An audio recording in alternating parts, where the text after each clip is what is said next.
I have another question. Now let's imagine this scenario.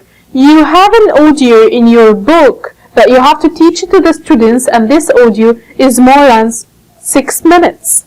Would that be okay to play it all at once? You know, if you are going to listen to something for more than 4 or 5 minutes, you might be sleeping right now. So it's the same with your students. It's always better to divide this listening. So if you have, for example, 6 minutes, you can just let them listen to every 2 minutes alone and answer questions related to these 2 minutes. This way, they will just listen better, it will be faster, and no one is gonna get a nap in your class.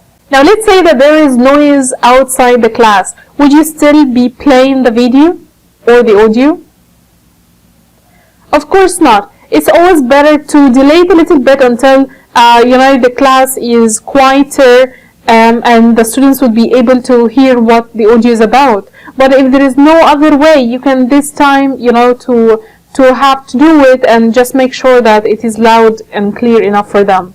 And talking about that, make sure that the equipment you're using in the class would be very good and it makes the students able to understand what they are saying. I remember one situation that happened to one of my colleagues. His name is Zach, and he was going to an exam and the audio was not very clear and the speakers in the audio were like very fast and it wasn't audible enough. So what he did is that he made his mom and dad, who were Americans, to say the conversation together, and it was very authentic and it was very nice, and the students were able to understand what the listening is about, and it was like really resourceful of him to do that and very considerate to his students' needs.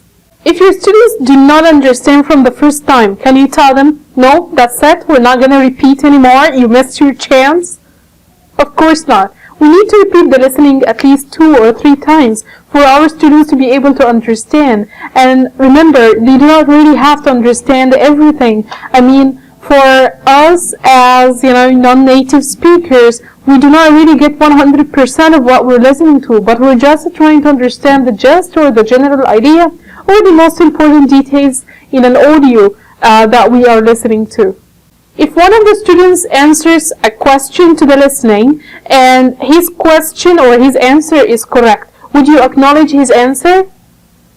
Well, of course you can acknowledge his answer. Just make sure that you ask for other answers from other students before saying yes, that this is correct. So this way it wouldn't be the same student who just got the answer quickly before the others.